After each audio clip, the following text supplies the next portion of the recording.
The shocking truth about Bruce Lee has just been revealed by his 77-year-old longtime friend, Bolo Yeung.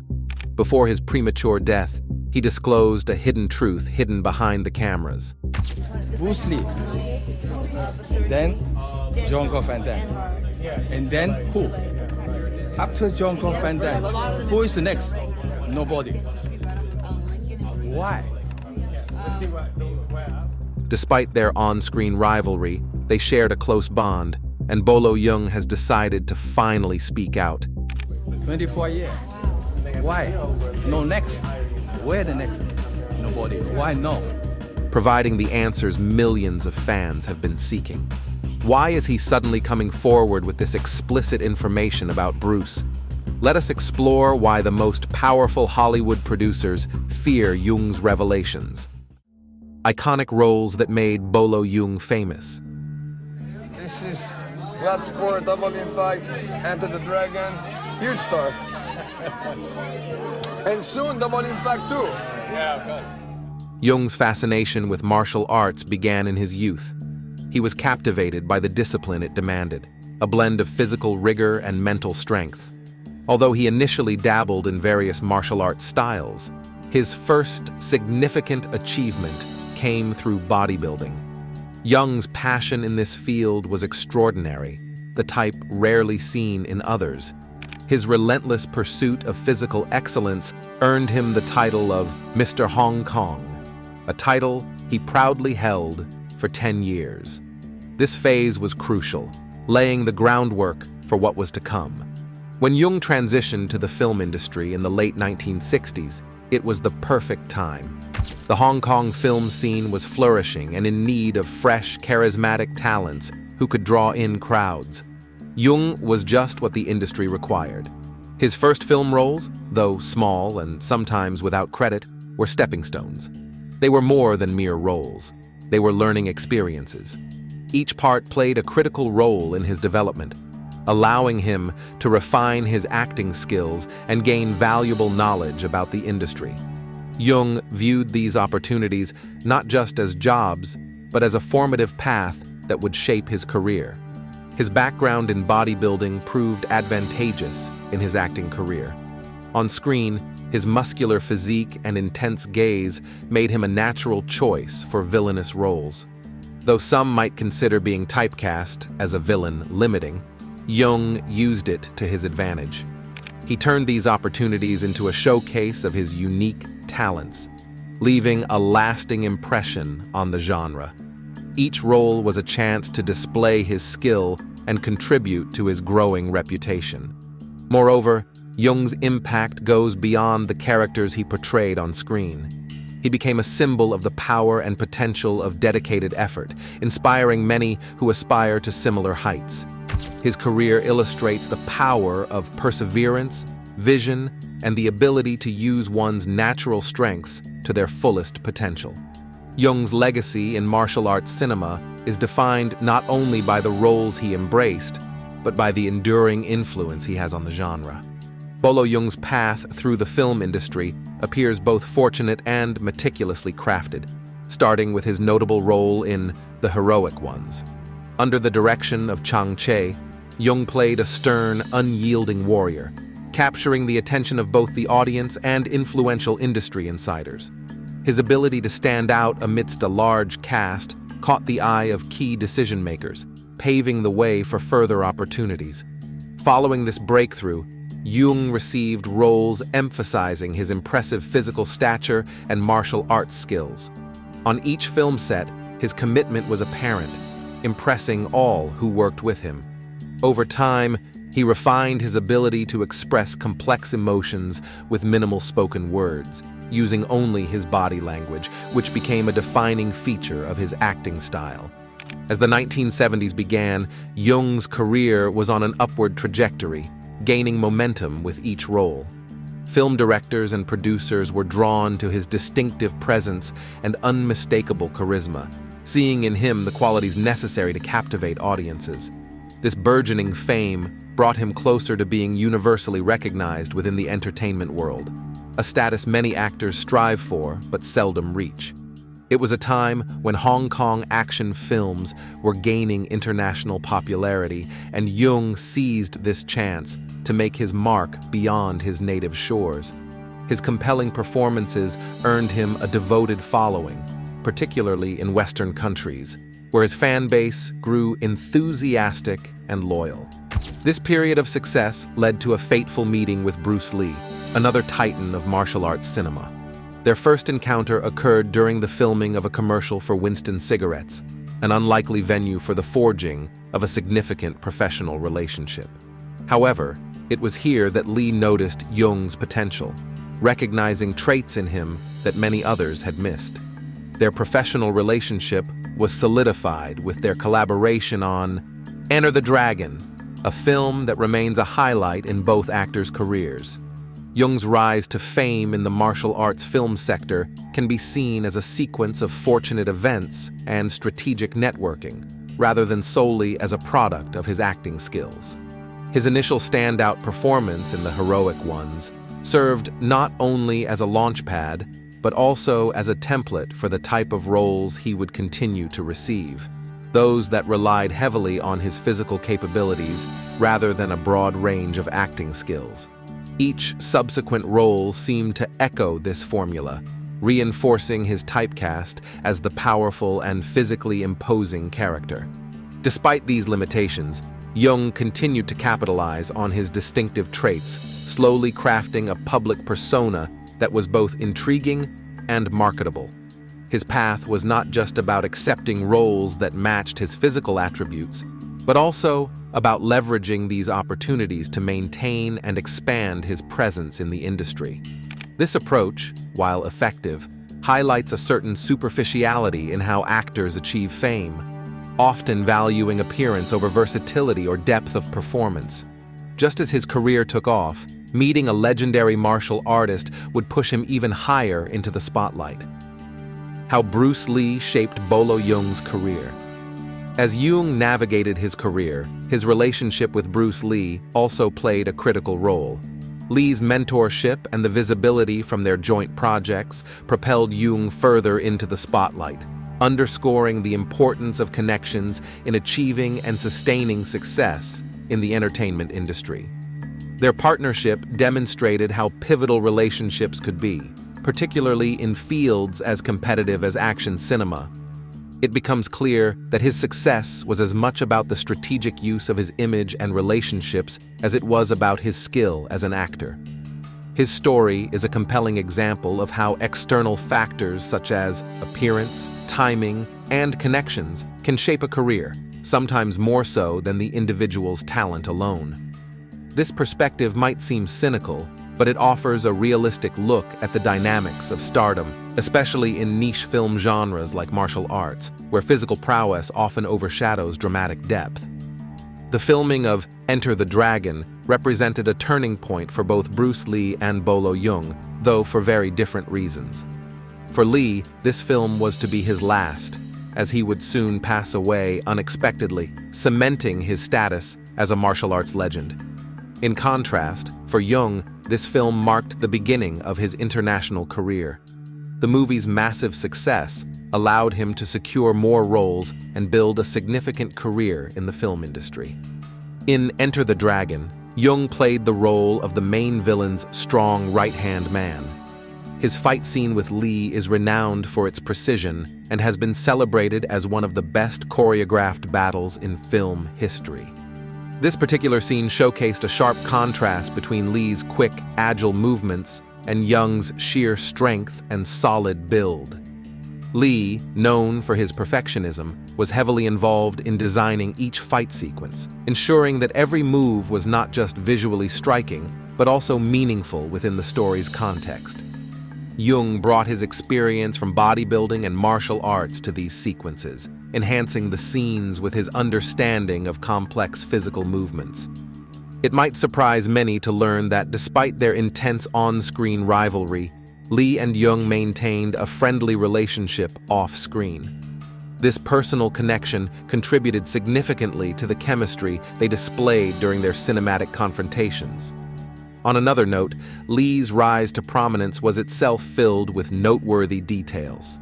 He was born in the United States in 1940, not in Hong Kong as many assume. He moved to Hong Kong during his childhood when his parents relocated there. Lee's initial interactions with the film industry were through his father, who was a star in Cantonese opera and used his influence to introduce his son to acting at a very young age. Lee even appeared as a stand-in for an American baby in the movie Golden Gate Girl, marking his first unofficial entry into the world of cinema.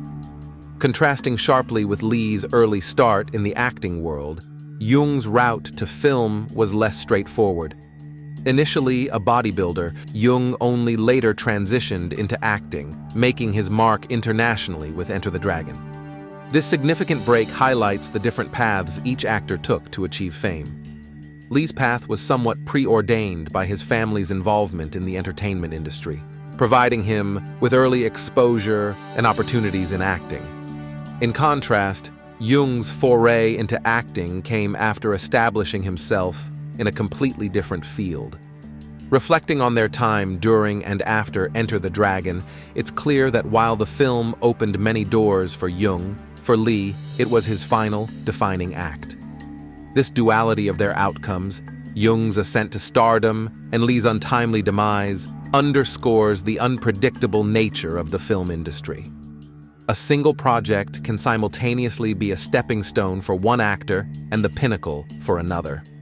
Bruce Lee's ascent to the heights of the film industry was akin to navigating a complex dance, yet his story bore the hallmarks of the typical exploitation narratives seen in Hollywood. From an early age, Lee was steeped in martial arts, beginning his training in Wing Chun at 13 under the skilled Yip Man. His training was not just about fighting. He also pursued philosophical studies at the University of Washington. Here, he developed his own martial art, Jeet Kune Do, which emphasized practicality, adaptability, and speed, setting it apart from the more rigid styles prevalent at the time. Lee's teaching career, which began in Seattle and later expanded to Oakland and Los Angeles, cleverly placed him within the orbit of Hollywood's elite. This was likely a strategic move, allowing him to mingle with and teach celebrities, thus gaining an initial foothold in the entertainment industry. His first notable role as Kato in The Green Hornet showcased his unique martial arts skills, but the show's short run of 2 years limited its impact on his career in the United States. However, it enjoyed a surprising surge of popularity in Hong Kong, quickly making him a star in his homeland. Unfortunately, this recognition did little to change Hollywood's penchant for casting him in stereotypical Asian roles. Unsatisfied with the limited and typecast roles available in the United States, Lee made a practical decision to return to Hong Kong. Back in familiar territory, he quickly landed a role in The Big Boss in 1971, a film that shattered box office records and firmly established him as a prominent figure in Asian cinema. He followed this with greater successes in Fist of Fury and Way of the Dragon, where he took on multiple roles as actor, writer, and director. These films surpassed his earlier work, and his memorable fight scene with Chuck Norris in Way of the Dragon is particularly celebrated for its demonstration of his martial arts mastery and innovative direction. Behind the scenes of their famous film, a surprising and deep friendship grew, leading to a key moment in martial arts history. The short but powerful life of Bruce Lee. Lee's ultimate triumph came with Enter the Dragon, which represented a major collaboration between the US and Hong Kong film industries. The film's enormous success, generating over $200 million globally, was poised to launch him into a new level of stardom. Tragically, Lee passed away the same year at the age of 32. His sudden death sparked widespread discussion and speculation, adding a layer of sadness to his legacy. Throughout his career, Lee was not merely a martial artist, he was a revolutionary figure who challenged and changed the stereotypical portrayals of Asian actors in Hollywood. His impact extended beyond the film industry. He became a cultural icon, embodying the struggle against racial stereotyping in cinema. Lee's life was a blend of significant achievements and profound losses, highlighting the personal costs often associated with groundbreaking changes in cultural and entertainment landscapes. His story is a powerful reminder of the dual nature of fame and the harsh realities of the entertainment industry, reflecting both its capacity to elevate and to exploit. His lasting influence remains a subject of admiration and analysis, illustrating his unique blend of talent, vision, and the relentless pursuit of artistic authenticity.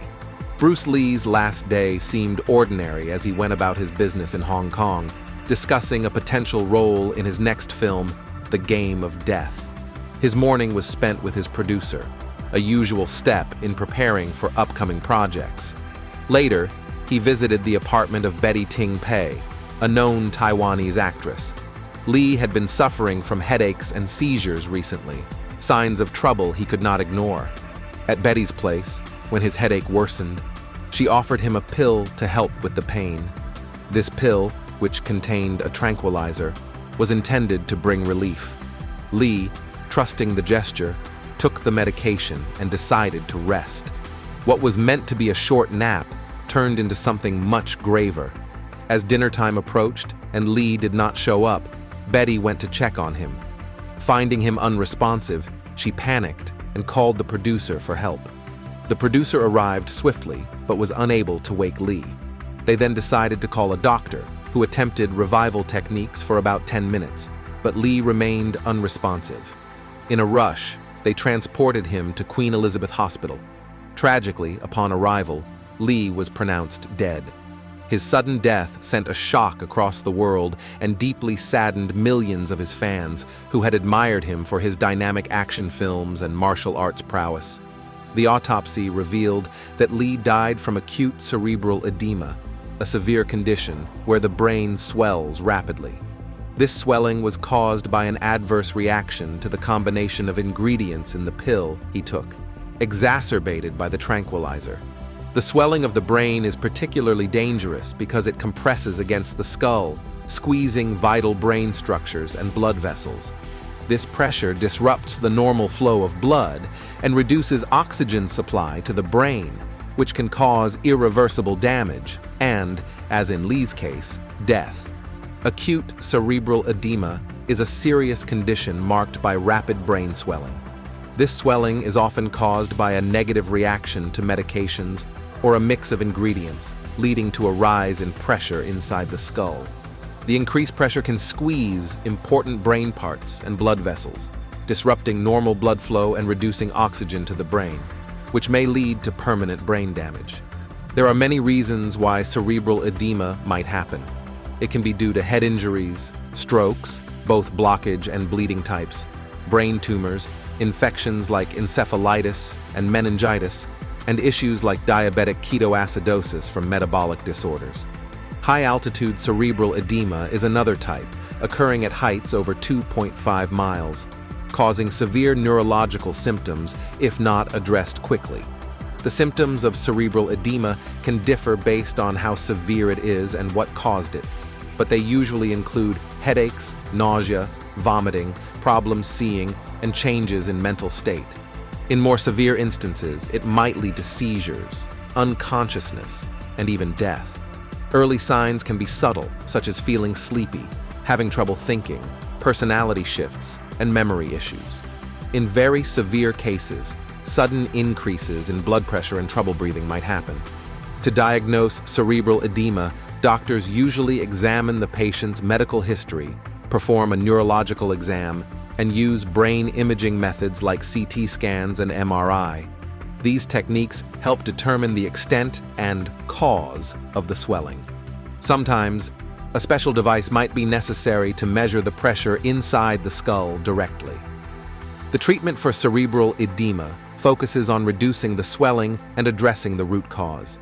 Immediate actions often include giving medications like corticosteroids to lower inflammation, diuretics like mannitol to reduce fluid buildup, and hypertonic saline to pull water from the brain. In more critical cases, surgical options such as removing part of the skull to lessen pressure, making a hole to drain fluid from the brain, or installing a shunt to redirect fluid might be needed. Non-medical treatments are also important. Raising the head of the bed can help lower the pressure inside the skull. Keeping the surroundings calm and dimly lit can prevent the patient from getting agitated, and keeping an eye on fluid and electrolyte balance is key. Additionally, managing body temperature with fever reducers and ensuring proper airflow to control carbon dioxide levels are crucial steps in caring for someone with cerebral edema. Sadly, a sudden and strange event would forever change martial arts movies, leaving behind a mix of great success and deep sadness. What we know about Bruce Lee's fatal brain swelling. The manner of his death points to a broader issue within the healthcare and entertainment industries regarding the care and advice provided to celebrities. Lee's status might have influenced the casual handling of his symptoms and the choices made in treating his discomfort. The reaction of those around him, from the actress who provided the pill without sufficient medical consultation to the rushed and ineffective attempts to revive him, reflects a lack of adequate medical preparedness and oversight. The untimely death of Lee from cerebral edema, a serious condition involving brain swelling, prompts serious questions about whether earlier medical intervention could have saved his life. Cerebral edema can be treated in several ways, such as using diuretics to reduce fluid buildup, steroids to lessen inflammation, and hypertonic saline to pull excess fluid out of brain cells. These treatments are most effective when given early, raising doubts about whether quick and proper medical care could have changed Lee's outcome. The issue of rapid medical response is crucial for Lee and reflects a broader concern within the realm of celebrity health management. Due to their high-profile lives and intense public scrutiny, celebrities often face significant pressures that can compromise their health care. The death of Natasha Richardson, another public figure from complications related to a brain injury compounded by cerebral edema, underscores this point. Her situation was worsened by an epidural hematoma, which is bleeding between the skull and the brain's outer covering. Despite the availability of medical interventions, the timely application of these in the cases of high-profile individuals continues to be a contentious issue. The impact of Lee's passing reverberated across the entertainment industry, affecting individuals like Bolo Yeung greatly. Yeung often shared how Lee's character and mastery in martial arts deeply influenced his own life and career.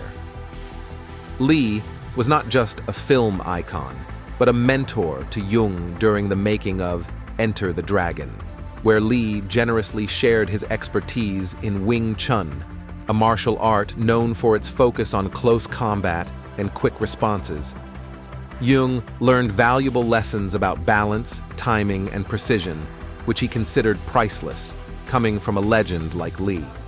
Reflecting on Lee's influence and tragic end, one cannot help but consider how the health of celebrities is handled. Are celebrities seen just as entertainers who must always perform?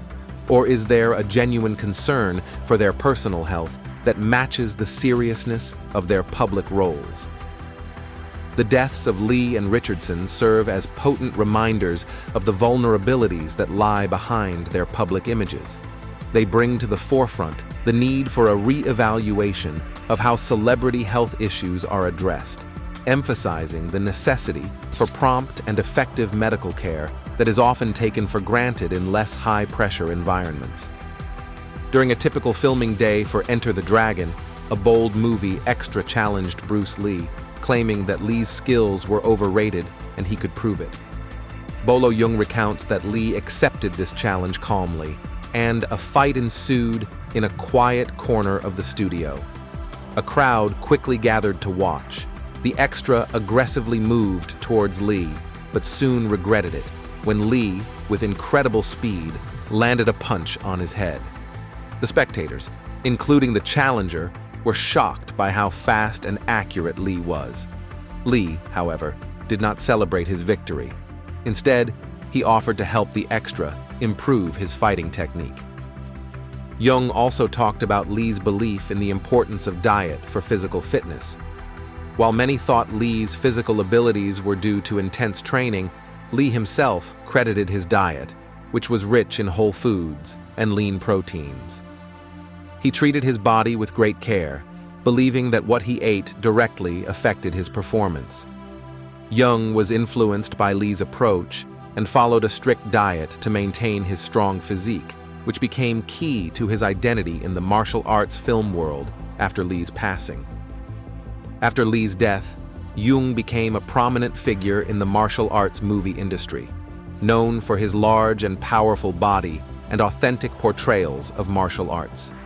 His dedication to maintaining his physique and skills was similar to Li's, emphasizing the importance of both diet and rigorous physical training. This approach not only kept Jung in peak condition, but also helped him honor Li's legacy by continuing to promote the disciplined lifestyle that Li had exemplified. Yet, the details of Li's death remain a topic of speculation among his fans.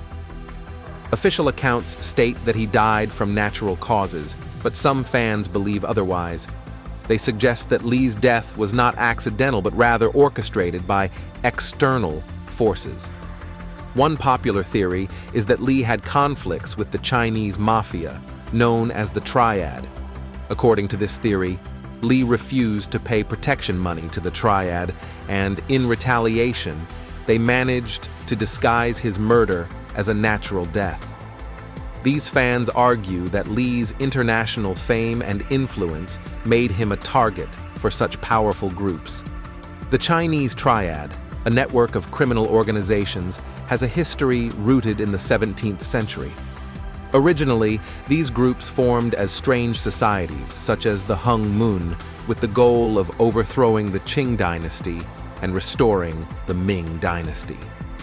These societies operated under strict codes of conduct and regarded each member as a brother, which laid the foundation for their structure and operations. Over time, they evolved into more organized criminal entities involved in various illicit activities. During the Qing dynasty, the Triads began as patriotic groups aiming to resist what they saw as foreign rule. However, as the Qing dynasty weakened, these groups started engaging in revolutionary activities. They were even enlisted by the Kuomintang during the Republican era to target political enemies. Notably, the Green Gang, a prominent Triad group, played a role in the Shanghai massacre of Chinese Communist Party members in 1927. After his untimely death, many questions and much to discover remain, with past events still causing lingering doubts today. The hidden influence of criminal groups on stars. After establishing the People's Republic of China in 1949, the new government cracked down on strange societies, forcing many Triad members to flee to places like Hong Kong, Macau, and Taiwan. In these regions, they continued their activities, focusing on the illegal substance trade, extortion, gambling, and prostitution. Hong Kong, in particular, became a hub for Triad operations, with groups like Sun Yi On, 14K, and Wo Xing Wo gaining prominence. In Hong Kong, the Triads were involved in numerous criminal activities. They extorted money from local businesses, controlled the substance trade, and engaged in violent conflicts with rival gangs.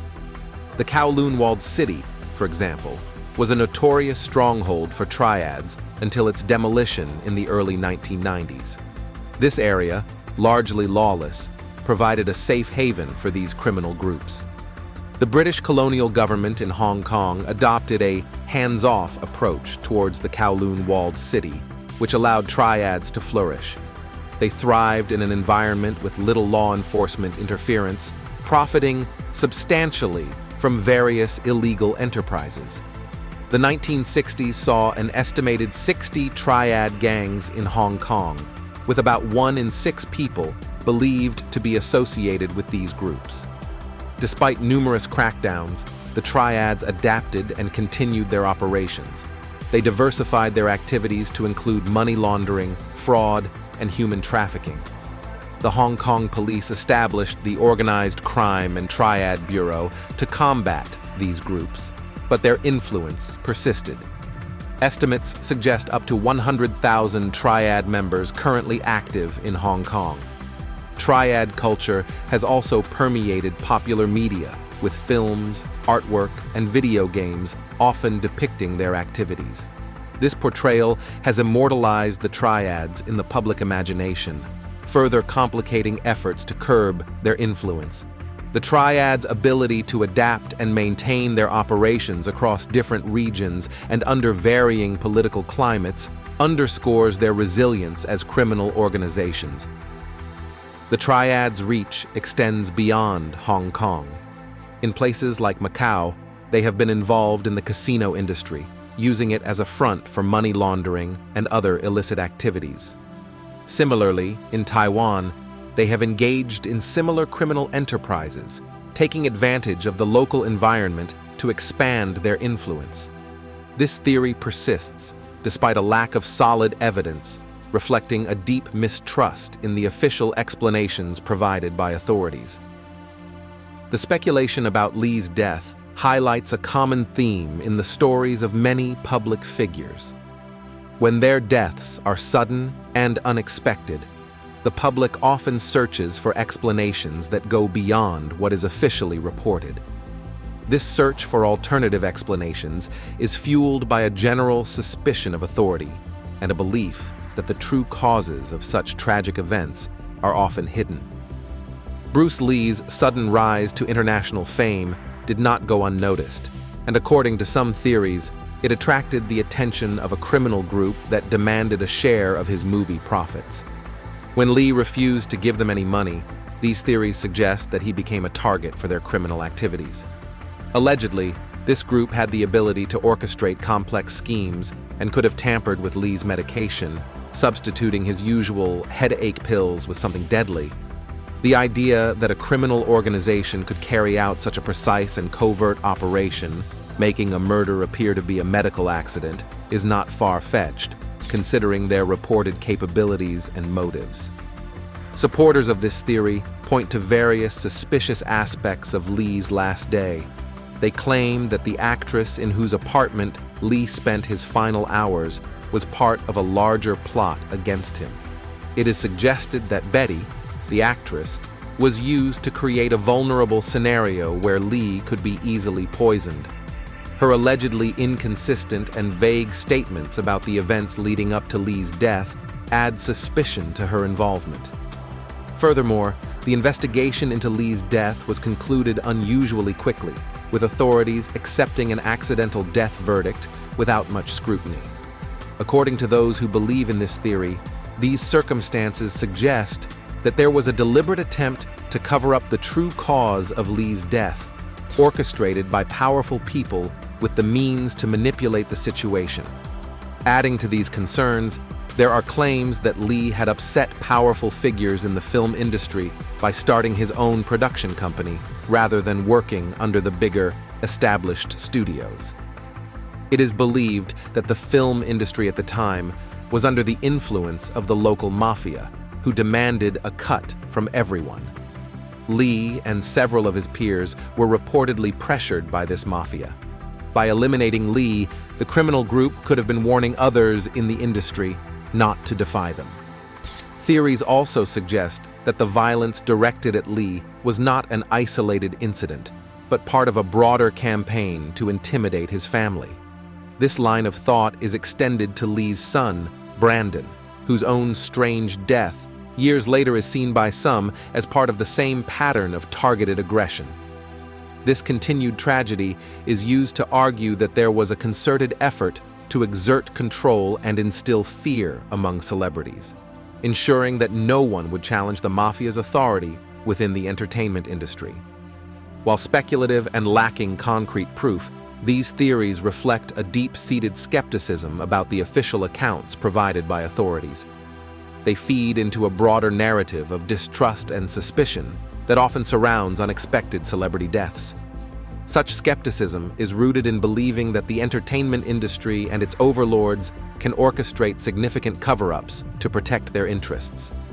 In the case of Bruce Lee, and later his son, The endurance of these theories highlights the public's desire for a more thorough understanding and transparency in cases that seem to be ambiguous. This ongoing intrigue and the discussions it spawns show profound public concern for justice and truth, especially in situations involving high-profile individuals whose lives and deaths are subject to immense public scrutiny and speculation. Could the truth about Bruce Lee's death be more than just speculation, or is there something deeper that some people are trying to keep hidden? What do you think about Bolo Yeung's revelations? Share your thoughts in the comments, and don't forget to like and subscribe for more fascinating stories and updates.